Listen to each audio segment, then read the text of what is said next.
আজ আমরা এমন একটি দুর্দান্ত কোরিয়ান মুভি এক্সপ্লেন করব যা আইএমডিবিতে দুর্ধর্ষ রেটিং তো পেয়েছেই, দর্শকদেরও খুব পছন্দের মুভি। কেমন হয় যদি আপনি যে বাড়িতে থাকেন সেখানে একটা ফোন পান এবং তৎক্ষণাৎ কলের উল্টো দিকে পৌঁছে যান 20 বছর পেছনে? সময়ের সাথে খেললে সেও কি বদলা নেয়? সামান্য পরিবর্তন কি বদলে দিতে পারে ভবিষ্যৎ? আসুন শুরু করা যাক টান টান উত্তেজনায় ভরা এই মুভিটি। সিনেমার শুরুতেই আমরা দেখতে পাই একটা মেয়ে একা রাস্তা দিয়ে হাঁটছে, যখন তার পরিচিত একজন গাড়ি থেকে তাকে দেখে লিফট দেয়। সে জিজ্ঞাসা করে যে সে তার মাকে হসপিটালে দেখতে গেছিল কিনা। এই ব্যক্তির নাম সোয়াংহো, যাকে মেয়েটি বলে যে সে তার ফোন হারিয়ে ফেলেছে এবং তার ফোন থেকে ট্রাই করতে থাকে নিজের ফোনে। সাংহো বলে যে আজকের দিনটার জন্য ফোনটা সে রাখতে পারে, কিন্তু মেয়েটি, যার নাম হচ্ছে সিওইয়ন, বলে যে তার বাড়িতে একটা ফোন আছে, একটা ল্যান্ডলাইন। এই বলে সে ঘরে গিয়ে খুঁজে খুঁজে পুরনো ল্যান্ডলাইনটা পায় এবং সেখান থেকে নিজের মোবাইলে কল করে। ফোনের উল্টো দিকে একজন তোলে, কিন্তু সে ফোন ফেরত দেওয়ার বদলে টাকা চায়। সিওন ফাইন্ড মাই ফোন চালিয়ে ইন্টারনেটে তার মোবাইলটা খুঁজতে যায়। সেই সময় ল্যান্ডলাইনটি বেজে ওঠে। তার ফোন যারা চুরি করেছে তাদের ফোন ভেবে ফোন তুলতেই অপর দিক থেকে একটি ইয়াং মেয়ের কান্না ভেজা গলা আসে। সে বলে, তুমি ঠিক বলেছিলে, আমার মা সত্যি পাগল। সিওইয়ন বলে যে এটা রং নাম্বার এবং ফোন কেটে দেয়। এদিকে হসপিটালে তার মা খুব ক্রিটিক্যাল অপারেশন করাতে হবে। তাদের মধ্যে যে দূরত্ব আছে সেটা বোঝা যায়। সিওইয়ন তার বাবার বেশি ক্লোজ এবং তার বাবার কবরের সামনে দাঁড়িয়ে থাকে কিছুক্ষণ। এরপর আবারও সেই মেয়েটির ফোন আসে। সে বলে তার মা তাকে মেরে ফেলবে এবং সানহি তাকে বাঁচাতে পারে। কলের অপর প্রান্তের মেয়েটি সানহি ভেবেই কল করছিল আগের বারেও, কিন্তু মেয়েটি ফোনে তাকে বাঁচানোর জন্য যে অ্যাড্রেসটা বলে সেটা শিওইয়নেরই এখনকার বাড়ির অ্যাড্রেস। মাঝরাতে তার ঘুম ভেঙে যায় একটা শব্দে। তার পরিবারের ছবি টাঙাবে বলে একটা দেয়ালে সে পেরেক মারতে থাকে, কিন্তু পেরেক মারতেই পেরেকটা দেয়ালের ফুটোর ওদিকে চলে যায়, যার মানে দেওয়ালটা ফাঁপা। সে দেয়ালের কাঠ সরিয়ে দিলে একটা রুম দেখতে পায়, যেখানে পুরনো অনেক জিনিসপত্র রাখা ছিল।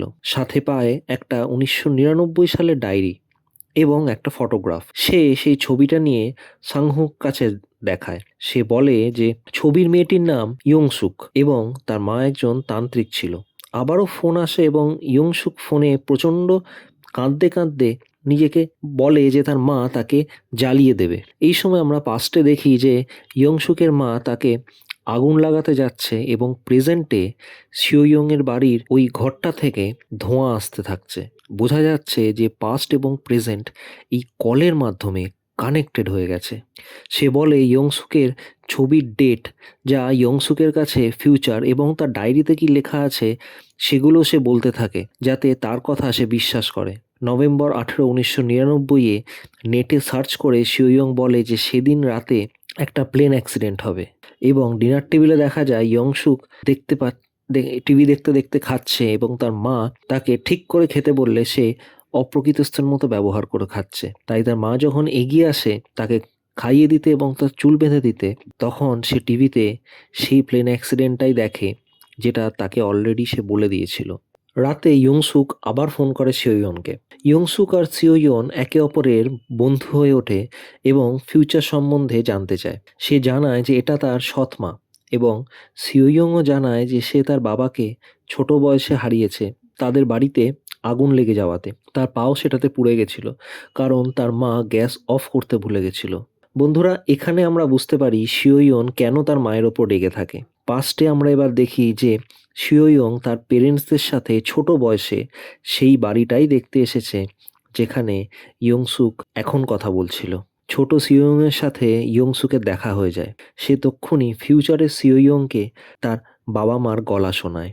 সে বলে যে তার মাথায় একটা আইডিয়া এসেছে সিওইয়নের বাবাকে বাঁচিয়ে তোলার। এরপর আমরা দেখি ইয়ংসুক বাড়ি থেকে লুকিয়ে পালিয়ে যায় এবং পাস্টের সিওইয়ংদের বাড়িতে যায়। 27 তারিখ 1999, যেটা তার বাবার মৃত্যুর দিন ছিল, সেই দিনকে। সে দরজা খুলতে যায় আর সিন কাট হয়ে যায়। প্রেজেন্টে দেখা যায় যে সিওইয়নের চুরি যাওয়া ফোন বেজে উঠছে তারই পকেটে এবং তার আশেপাশের সমস্ত কিছু বদলে যাচ্ছে। যে বাড়িটা এত বছর রক্ষণাবেক্ষণের অভাবে নোংরা দেখতে লাগছিল, হঠাৎ সেটা একদম ঝাঁ চকচকে হয়ে ওঠে। বোঝা যায় ইয়ংসুক সেদিন বাঁচিয়ে নিয়েছিল তার বাবাকে, এবং সিওইয়ন তার বাবাকে পেয়ে খুশিতে পাগল হয়ে যায়। সে ইয়ংসুককে ধন্যবাদ জানায় এবং দুজনের আরও ভালো বন্ধুত্ব হয়। ইয়ংসুক ক্যাসেটস রেকর্ড করে এবং বাগানের মাটির তলায় পুঁতে দেয়, যা সিওইয়ং প্রেজেন্ট টাইমে বার করে। এইভাবে টাইমে আলাদা আলাদা থাকা সত্ত্বেও এরা একে অপরের সাথে কানেক্টেড থাকে। কিন্তু সিওইয়ন আস্তে আস্তে তার নতুন পাওয়া ফ্যামিলিতে বেশি বিজি হতে শুরু করে এবং ইয়ংসুককে টাইম কম দিতে থাকে। ইয়ংসুক একদিন যখন ফোন করে তখন তার মা ফোনটা ছিনিয়ে নেয় এবং সিওইয়নকে বলে যে তাকে যেন কল না করে। তারপর তন্ত্রমন্ত্র শুরু করে। সিওইয়ং নেটে আবার সার্চ করে এবং দেখে যে ইয়ংসুকের সৎমা তাকে মেরে ফেলেছিল, তাকে শয়তান ভেবে এক্সরসিজম করতে গিয়ে। সেটা সে ইয়ংসুককে বলে এবং ইয়ংসুক নিজেকে বাঁচিয়ে নেয় এটা আগের থেকে জেনে রাখার কারণে। এখানে উল্টে সে নিজের সৎমাকে মেরে ফেলে নির্মমভাবে, কেননা তার সৎমা তাকে বলে যে সে দেখেছে যে তার নিয়তিতে অনেকগুলো খুন আছে। এদিকে সিওইয়ন টেনশনে ছিল আর তখনই ফোন আসে। ইয়ংসুক তাকে মিথ্যে বলে যে সব ঠিক আছে এবং তার মায়ের মধ্যেকার সব মিসআন্ডারস্ট্যান্ডিং মিটে গেছে। উল্টে তার যেন নতুন জীবন শুরু হয়েছে। এদিকে আবার প্রেজেন্টে স্যাহো সিওইয়নের বাড়িতে আসে স্ট্রবেরি দিতে। আবার পাস্টেও স্যাংহোকে দেখা যায় ইয়ংসুকের বাড়িতে স্ট্রবেরি দিতে গেছে প্রতিবেশী হিসেবে। তখন সে যুবক। ইয়ংসুক তার সাথে ফ্লার্ট করতে থাকে এবং দুটো জামা দেখিয়ে কোনটা পরবে সেটা জিজ্ঞেস করে চেঞ্জ করতে যায়।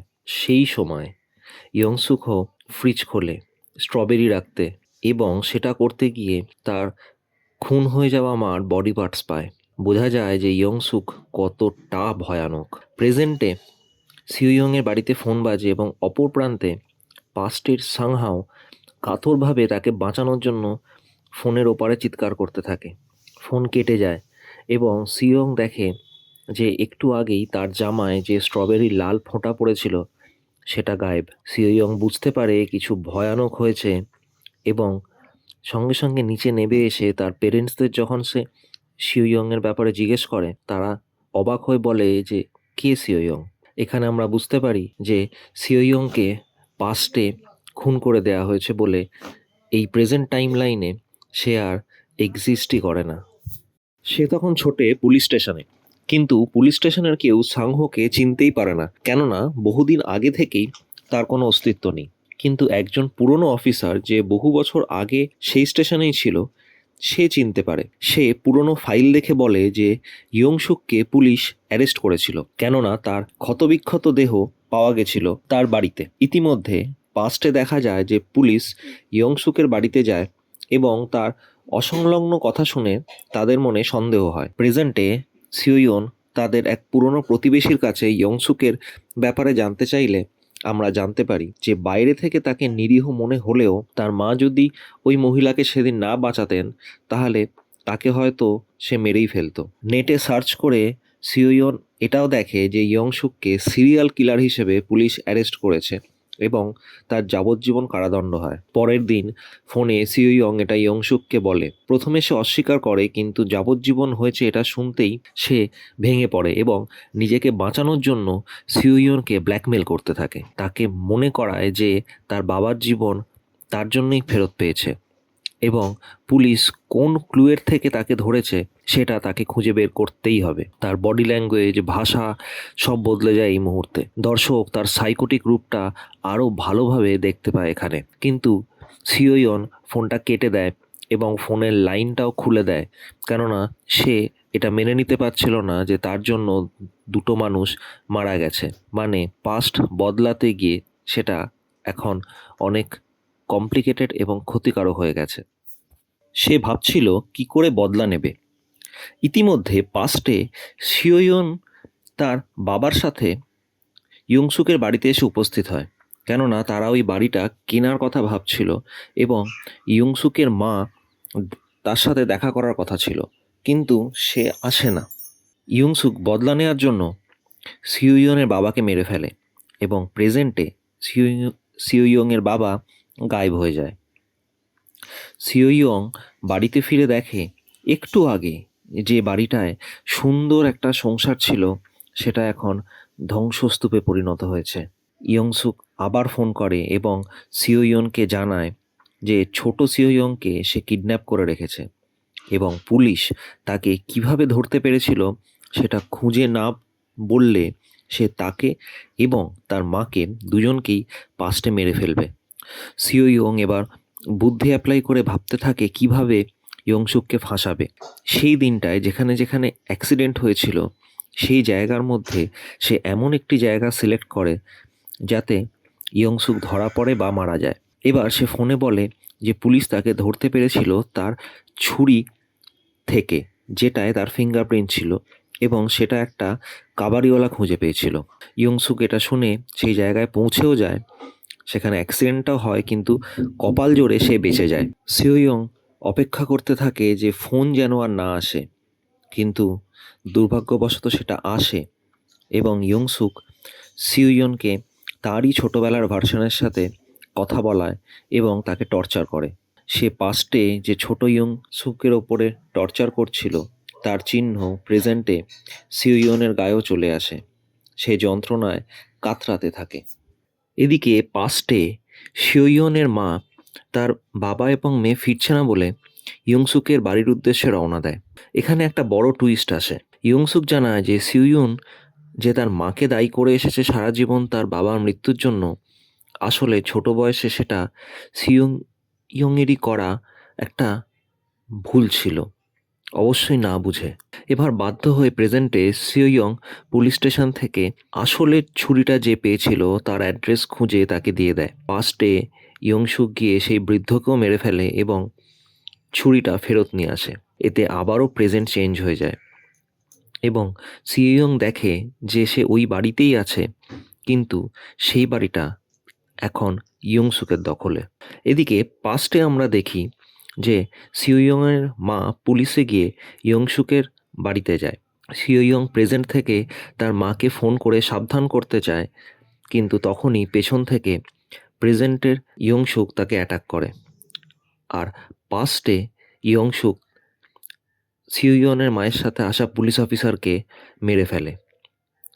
প্রেজেন্টে সিওইয়ংয়ের আর ইয়ংসুকের ভেতরে ধাক্কাধাক্কি হয় এবং সিওইয়ং কোনো ক্রমে একটা ঘরে নিজেকে আটকে নেয়। পাস্টে তার মাও সেমই করে। তার মা হেল্পের জন্য কল করে, যা প্রেজেন্টে সিওইয়ং ওঠায় এবং আত্মরক্ষার উপায় বলে, কিন্তু ইয়ংসুক ছোট সিওইয়ংকে ঢাল হিসেবে ব্যবহার করে। সন্তানকে বাঁচানোর জন্য তার মা লড়তে থাকে এবং সিওইয়ং বোঝে যে সারা জীবন যে সে তার মাকে ভুল বুঝেছে। তার মা আলটিমেট স্যাক্রিফাইস দিয়ে ইয়ংসুককে সিঁড়ি থেকে ফেলে দিয়ে মেরে দেয়। প্রেজেন্টে সিওইয়ং বেঁচে যায় এবং হসপিটালে ছোটে নিজের মায়ের উদ্দেশ্যে, কিন্তু সেখানে সে তাকে খুঁজে পায় না। সে ভাবে তার মাও হয়তো সেই টাইমলাইন থেকে মুছে গেছে, কিন্তু তার মা ফিরে আসে, যদিও তার হাতে পায়ে আঘাতের চিহ্ন আছে। ফাইনালি সব যখন মনে হয় মিটে গেছে এবং সিওইয়ং এবার তার মার সাথে বাকি জীবন নিশ্চিন্তে কাটাবে, ঠিক সেই সময় একটা সিন আসে যা সব কিছুকে বদলে দেয়। প্রেজেন্টের ইয়ংসুক পাস্টে তারই ভার্সানকে ফোন করে বলে যে সে কিভাবে মারা যাবে এবং প্রস্তুত থাকতে। তাই মরার অভিনয় করলেও পরে ইয়ংসুক সিওইয়ংয়ের মাকে মেরে দেয় এবং শেষ দৃশ্যে আমরা দেখি যে সিওইয়ং ইয়ংসুকের হাতে বন্দি। ইয়ংসুকের ভেতরে সত্যি শয়তান বাস করত এবং সে যে কতটা নিষ্ঠুর তা তো আমরা পুরো সিনেমাটা জুড়েই দেখতে পেরেছি। এই ডার্ক টুইস্টের সাথেই সিনেমাটি শেষ হয়। এরকম টান টান টাইম ট্রাভেলের স্টোরি আপনাদেরও নিশ্চয়ই পছন্দ হয়েছে। আপনাদের মতামত আমাদের সাথে কমেন্ট বক্সে অবশ্যই শেয়ার করবেন এবং এর পরে অন্য কোন সিনেমা আপনারা দেখতে চান সেটাও ইচ্ছে হলে আমাদেরকে জানাতে পারেন। সাথে থাকবেন, আপনাদের মতামত আমাদের জন্য খুব দামি। এই সিনেমাটি কেমন লাগলো সেটাও কিন্তু জানাতে ভুলবেন না।